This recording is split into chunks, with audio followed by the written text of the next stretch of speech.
ಅಣ್ಣ ನಾನೊಂದು ಆಟೋ ತಗೊಂಡಿದ್ದೆ. ಆಟೋ ತಗೊಂಡಿದ್ರಾ? ಹಲೋ. ಹ್ಞೂ ಅಣ್ಣ, ನಾನು ಆಟೋ ಅಂದರೆ ಶೋರೂಮ್ ಹತ್ರಕ್ಕೆ ಹೋಗಿದ್ದೆ. ನಮ್ಮದು ಸಿಂಗ್ಸಂದ್ರ ಅಣ್ಣ.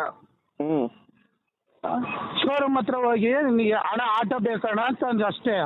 ಅದಕ್ಕೆ ಅವನೇನಂದ, ನಂದು ಲೋನ್ ಪ್ರೋಸೆಸ್ ಏನು ಲೋನ್ ಆಗುತ್ತೆ ಏನೋ ನಂಗೆ ಗೊತ್ತಿರಲಿಲ್ವಲ್ಲಣ್ಣ. ಹ್ಞೂ ಅದಕ್ಕೆ ಆಧಾರ್ ಕಾರ್ಡ್ ಹಾಕು, ಪಾನ್ ಕಾರ್ಡ್ ಹಾಕು, ಎಲ್ಲ ಹಾಕು ಅಂದ. ಸರಿ ಅಣ್ಣ ಹಾಕ್ತೆ. ಹ್ಞೂ ಆಮೇಲೆ ನಮ್ಮ ಅಪ್ಪ ಆ ಕಡೆಗೆ ಎಲ್ಲ ಹಾಕ್ಬಿಟ್ಟು ಸುಮ್ಮನೆ ನನ್ನ ಪಡಿ ನಾನು ಮನೆಗೆ ಹೋದೆ. ಗಾಡಿ ರೇಟ್ ಏನು ಎಂತ ಏನು ಕೇಳಲಿಲ್ಲ ಅಣ್ಣ. ನೀವು ನಮ್ಮ ಫಸ್ಟ್ ಸಂಘಟನೆ ಲೋನ್ ಗ್ರೂಪಲ್ಲಿ ಆಗಲಿ ಇದ್ದೀರಾ? ಅಣ್ಣ. ಇಲ್ಲ ಅಣ್ಣ, ಮೊನ್ನೆ ತಾನೇ ಬಂದಿದ್ದೆ ನಾನು, ಇರಲಿಲ್ಲ. ಆಮೇಲೆ ಸಂಘಟನೆ ಗ್ರೂಪಲ್ಲಿ ಇಲ್ಲ ಅಲ್ವಾ? ಇಲ್ಲ ಅಣ್ಣ. ಆಯ್ತು, ಇವಾಗ ಹೇಳಿ ಸ್ಟೋರಿ. ಆಮೇಲೆ ಹೋದೆ ಅಣ್ಣ, ಡಿ ಎಲ್ ಆಧಾರ್ ಕಾರ್ಡ್ ಹಾಕಪ್ಪ, ಪಾನ್ ಕಾರ್ಡ್ ಹಾಕು, ಎಲ್ಲ ಹಾಕು ಅಂತ ಅಂದ. ಸರಿ ಎಲ್ಲ ಹಾಕಾಯ್ತಣ್ಣ. ಆಮೇಲೆ ಲೋನ್ ಪ್ರೋಸೆಸ್ಸಿಂದು ಎಲ್ಲ ಮಾಡಬೇಕು. ಮತ್ತೆ ಸ್ವಲ್ಪ ಒಂದು ವಾರ ಬಿಟ್ಟು ಅಣ್ಣ ಏನಾಯ್ತಣ್ಣ, ಫೋನ್ ಮಾಡಿಬಿಟ್ಟು 3 ಚೆಕ್ಕು ಇವು ತಾಂಬರಪ್ಪ ಅಂದ. ಸರಿ ಅಣ್ಣ ಆಯ್ತಣ್ಣ, ಏನಕ್ಕೆ ಲೋನ್ ಪ್ರೋಸೆಸ್ಸಿಗೇನೋ ಅಂದ್ಕೊಂಡು ಎಲ್ಲ ಚೆಕ್ಕು ಗಿಕ್ಕು ಎಲ್ಲ ಕೊಟ್ಟು ನಮ್ಮ ಮಿಸ್ಸಸ್ನು ಕರ್ಕೊಂಡೋಗಿ ಸೈನ್ ಎಲ್ಲ ಮಾಡಿಸ್ಕೊಂಡಣ್ಣ. ಯಾವಾಗ ಫೆಬ್ರವರಿ ತಿಂಗಳಿಗೆ. ಯಾವ ಶೋರೂಮಲ್ಲಿ ಅಣ್ಣ? Ape showroom. ಎಲ್ಲಿರೋದು? ಸಿಂಗ್ಸಂದ್ರ. ಆಮೇಲೆ ಸ್ವಲ್ಪ ದಿವಸ ಆದಮೇಲೆ ನಾವು ಹೋಟ್ಲು ಕೆಲಸ ಮಾಡೋರಣ್ಣ.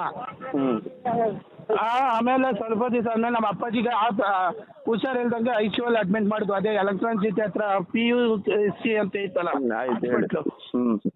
ಆಮೇಲೆ ನಾನು ಆ ಗಾಡಿ ಕಡೆ ಗಮನ ಬಿಟ್ಟೆ. ನಮ್ಮ ತಂಗಿಗೆ ಹೇಳಿದೆ, ನನ್ನ ಹತ್ರ ದುಡ್ಡಿಲ್ಲ, ನಾನು ಗಾಡಿ ಕ್ಯಾನ್ಸಲ್ ಮಾಡ್ತೀನಿ, ಹೋಗೋಣ ಬಾ ಅಂತ. ನಾನೇ ಒಂದು ಸತಿ ಹೋದೆ ಸರ್. ಅಲ್ಲಿ ಹಿಂದ್ಗಡೆ ಚೋಳ ಫೈನಾನ್ಸ್ ಅಂತ ಗೊತ್ತಿದ್ದ. ಅಣ್ಣ ನೀನು ಕಂತಾಗಿದೆ ಅಣ್ಣ, 5ನೇ ತಾರೀಕು ಕಂತು ಕಟ್ಟು ಅಂದ. ಅಲ್ಲ ಅಣ್ಣ, ನಾನು ಗಾಡಿನೇ ತಗೊಂಡಿಲ್ಲ, ಕಂತು ಕಟ್ಟು ಅಂದ್ರೆ ನಾನು ಎಲ್ಲಿಂದ ಅಣ್ಣ ಕಂತು ಕಟ್ಟೋಣ ಅಂದೆ. ನನಗೆ ಅವೆಲ್ಲ ಗೊತ್ತಿಲ್ಲ, ಕಂತು ಕಟ್ಟು ಅಂದ. ಸರಿ ಹಾಳಾಗೋಲಿ ಅಂತ ಸುಮ್ಮನಾದೆ. ನಮ್ಮ ತಂಗಿ ಕರ್ಕೊಂಬಂದೆ. ಅಣ್ಣ 20,000 ರೂಪಾಯಿ ಡೌನ್ ಪೇಮೆಂಟ್ ಕಟ್ತೀನಿ ಅಂತ ಹೇಳಿದ್ದಣ್ಣ. ಅದರಲ್ಲಿ 10,000 ಡೌನ್ ಪೇಮೆಂಟ್ ಕಟ್ತೆ, ಇನ್ನು 10,000 ರೂಪಾಯಿ ಟೈಮ್ ತಗೊಂಡೆ. ಏನಣ್ಣ ಅವಾಗ ಕೊಡೋಕ್ಕಾಗಲಿಲ್ಲ. ಅವತ್ತಿನ ದಿವಸ ನಾನು DL ರಿಜಿಸ್ಟ್ರು ಸಹ 1 ತಿಂಗಳು ಕೈಯಿಂದ ಕಂತು ಕಟ್ತೆ ಅಣ್ಣ. ಈ ತಿಂಗಳು ಕೈಯಿಂದ ಕಂತು ಕಟ್ಟು ಅಂದರೆ ಎಲ್ಲಿಂದ ಹಣ ಕಟ್ಟೋಣ? ಕೇಳಿದ್ದಕ್ಕೆ ನಿಂದು ಬ್ಯಾಡ್ಜ್ ಆಗಿಲ್ಲ, ಇದಾಗಿಲ್ಲ, ನಿಂಗೆ ಮಾಡಿಸ್ಕೊಡಕ್ಕೆ ಬರೋಲ್ಲ. ಮತ್ತೆ ಹೊಸ ಗಾಡಿ ಕೊಟ್ಟಿಲ್ಲ ಅಣ್ಣ, 2 ವರ್ಷದ ಗಾಡಿ ಕೊಟ್ಟಿಯಾನೆ ನನಗೆ. 2 ವರ್ಷದ ಹಳೇದು ಅಂದರೆ ಶೋರೂಮ್ ಗಾಡಿನೇ 2 ವರ್ಷದ ಹಳೆ ಗಾಡಿ ಕೊಟ್ಟವನೆ. ಹ್ಞೂ ಅಣ್ಣ, 2 ವರ್ಷದ 24 ಮಾಡ್ಲಿಕ್ಕೆ ಕೊಟ್ಟಿದ್ದಾನೆ. ಪೊಲೀಸರು ಹಣ ಹಿಡ್ಕೊಂಡು ಇವ್ರ ಹತ್ರ ಇವ್ರು ಹೇಳ್ತಾರೆ, ನೀನು ಯೋಗಕ್ಕೆ ಎಲ್ಲ ಕಟ್ಟಾಕಿದ್ಮೇಲೆ ಗಾಡಿಯವರು ತಾಳ್ತೀರಾ ಅಂತ ಬೈತಾರೆ. ಯಾರು? ಇಲ್ಲಿ ಪೊಲೀಸವ್ರು ಏನಕ್ಕೆ ಆ ಮಾತೆಲ್ಲ ಅನ್ಬೇಕು? ಅಣ್ಣ ನನ್ನ ಹತ್ರ ದುಡ್ಡಿಲ್ಲ ಅಣ್ಣ, ಈ 85 ರೂಪಾಯಿ ಅಷ್ಟೇ ಅಣ್ಣ ಇರೋದು, ಈ ಒಂದು ಸತಿ ಬಿಟ್ಕೊಡ್ರಣ ಅಂದೆ. ಅದಕ್ಕೆ ಅವ್ರು ಬೈದ್ರು. ಒಂದು ನಿಮಿಷ ಇರು. ಇವಾಗ ನೀನು ಗಾಡಿ ನಿನ್ ಕೈಯಲ್ಲಿ ಇದೆಯಾ? ಹೊಸ ಗಾಡಿ?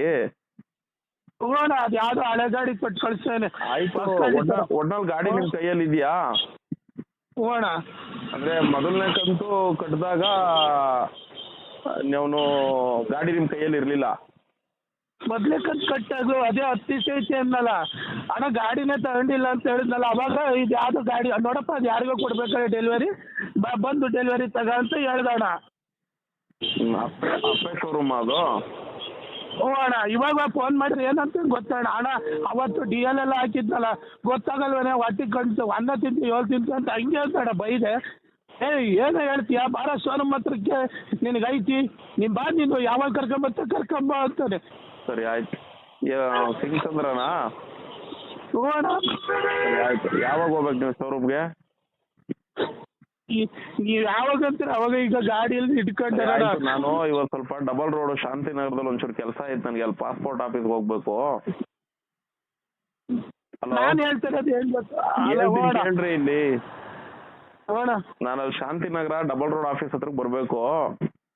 ಅಣ್ಣ ಅಲ್ಲಿ ಬಂದು ಅಲ್ಲಿ ಕೆಲಸ ಮುಗಿಸ್ಕೊಂತೀನಿ. ಅಲ್ಲಿ ಕೆಲಸ ಮುಗಿಸ್ಕೊಂಡ್ಮೇಲೆ ಫೋನ್ ಹಾಕ್ತೀನಿ. ಅಣ್ಣ ಇಲ್ಲಿ ನಾನು ಮೆಜೆಸ್ಟಿಕ್ ಪೊಲೀಸ್ ಸ್ಟೇಷನ್ ಇತ್ತಲ್ಲ ಅಣ್ಣ, ಅಲ್ಲಿದ್ದೀನಿ ಅಣ್ಣ. ಅಲ್ಲೇನ್ ಮಾಡಕ್ ಹೋಗಿದ್ದೀರಾ? ಅದೇ ಬಾಡಿಗೆ ಬಂದಿತ್ತಣ್ಣ, ಒಂದು ಬಾಡಿಗೆ ಇಟ್ಕೊಂಡು ಈ ಕಡೆ ನೀನು ನಿನ್ ಪಾಡಿ ಬಾಡಿಗೆ ಮಾಡ್ತಾರೋ, ನೀನು ಕೆಲಸ ಬಿಟ್ಟೇನು ಬರ್ಬೇಡ, ಬಾಡಿಗೆ ಮಾಡ್ತಾರೋ. ಇಲ್ಲ ಅಣ್ಣ, ಗಾಡಿ ಲಾಕ್ ಮಾಡಿ ಆ ಕಡೆ ಸೀಜ್ ಮಾಡಿ ಆ ಕಡೆ ಸೈಡಿಗೆ ಇರ್ತಾರೆ. ಯಾರು? ಪೊಲೀಸ್ ಆರ್ ಟಿ ಅದೇ ಇಲ್ಲಿ ರೈಲ್ವೆ ಇದ್ರಲ್ಲಿ ಇರ್ತಾರಲ್ಲ ಆರ್ ಟಿ ಒ.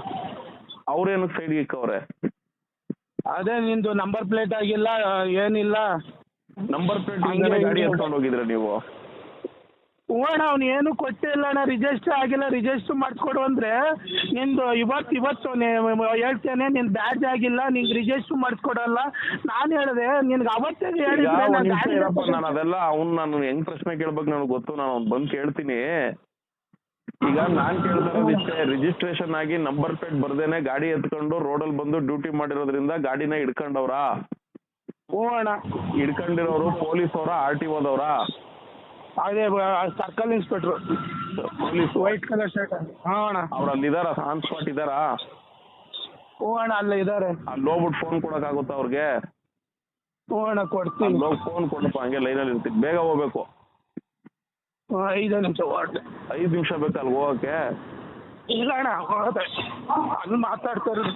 ಆಯ್ತು, ಅಲ್ಲಿ ಹೋಗಿ ಕೊಡಿ, ನಮ್ಮ ಸೋಮಣ್ಣ ಅಂತ ಮಾತಾಡ್ತಾರೆ ಅಂದ್ಬಿಟ್ಟು ಕೊಡಿ, ಹೇಳ್ತೀನಿ.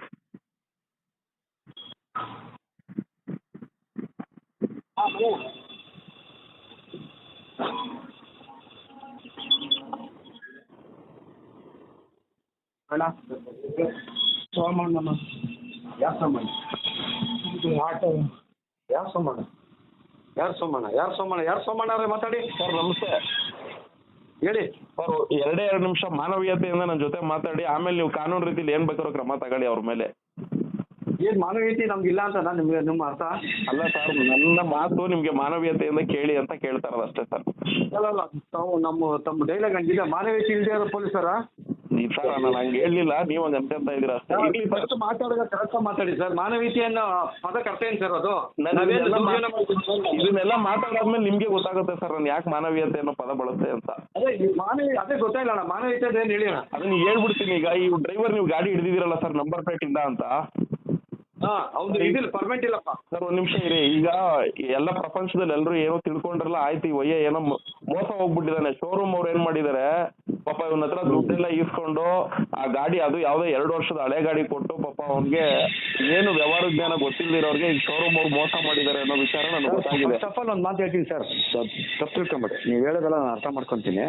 ಫಸ್ಟು ಯಾರೊಟ್ಟಿಗೆ ಮಾತಾಡಿ ಸರ್, ದಯವಿಟ್ಟು ಮಾನವೀಯತೆಯಿಂದ ಮಾತಾಡಿ, ಮಾನವೀಯತೆಯಿಂದ ಇರಿ. ಅದು ಪದ ದೊಡ್ಡ ಪದ ಸರ್, ಅದಕ್ಕೆ ಅರ್ಥನ ಬೇಜಾನಿದೆ. ಇದನ್ನೆಲ್ಲ ಪ್ರೂಫ್ ಹೇಳಿದ್ಮೇಲೆ ನೀವು ಮಾನವೀಯತೆ ಮೆರಿತೀರೋ ಇಲ್ವೋ ಅನ್ನೋದು ಆಮೇಲೆ ಗೊತ್ತಾಗ್ಬಿಡುತ್ತೆ. ಮಾನವೀಯತೆ ಅನ್ನೋದು ಎಷ್ಟು ಕಷ್ಟ ಕೇಳಿದ್ದೀನಿ ಆಲ್ರೆಡಿ, ನನ್ನ ಹತ್ರ ಹೇಳಿದ್ದೀನಿ. ಹಾ ಸರ್, ಪಾಪ ಹಂಗಾಗಿ ಹೇಳಿದ್ದೀನಿ. ದಯವಿಟ್ಟು ಕಾನೂನು ರೀತಿಲಿ ಅವ್ರ ಮೇಲೆ ಕ್ರಮ ತಗೊಳ್ದೆ ಗಾಡಿನ ಒಂಚೂರು ಬಿಟ್ಕೊಟ್ರೆ ಇವತ್ತು ನಾನು ಶೋರೂಮ್ ನಾನ್ ಬಂದು ಡ್ರೈವರ್ ಅಸೋಸಿಯೇಷನ್ ಅವರು ಸರ್, ನಾನು ಖಂಡಿತ ಆ ಶೋರೂಮ್ಗೆ ಹೋಗ್ಬಿಟ್ಟು ಅವ್ನು ಯಾರ ಮುಟ್ಟಾಳ ಈ ಕೆಲಸ ಮಾಡಿದ್ದಾನೆ ಅವನ ಮೇಲೆ ನಾನು ಏನ್ ಮಾಡ್ಬೇಕು ನೆಕ್ಸ್ಟ್ ಸ್ಟೆಪ್ ಅಲ್ಲಿ ನಾನು ತಗೊಂತೀನಿ ಸರ್. ಮಾಡಿ ನನ್ನಿಂದ ಏನ್ ಹೆಲ್ಪ್ ಆಗ್ಬೇಕು ಅದನ್ನ ದಯವಿಟ್ಟು ನಿಮ್ ಕಡೆಯಿಂದ ಅವ್ನಿಗೆ ಒಂಚೂರು ಗೊತ್ತಿಲ್ಲ ಪಾಪ ಅವ್ರಿಗೆ ಗಾಡಿ ಎತ್ಕೊಂಡ್ ಬಂದ್ಬಿಟ್ಟಿದ್ದಾರೆ, ಒಂಚೂರು ಮಾನವೀಯತೆ ದೃಷ್ಟಿಯಿಂದ ಒಂಚೂರು ಹೆಲ್ಪ್ ಮಾಡ್ಕೊಡಿ ಸರ್. ಹೆಲ್ಪ್ ಮಾಡ್ಕೊಡ್ತೀನಿ ಖಂಡಿತ. Thank you sir.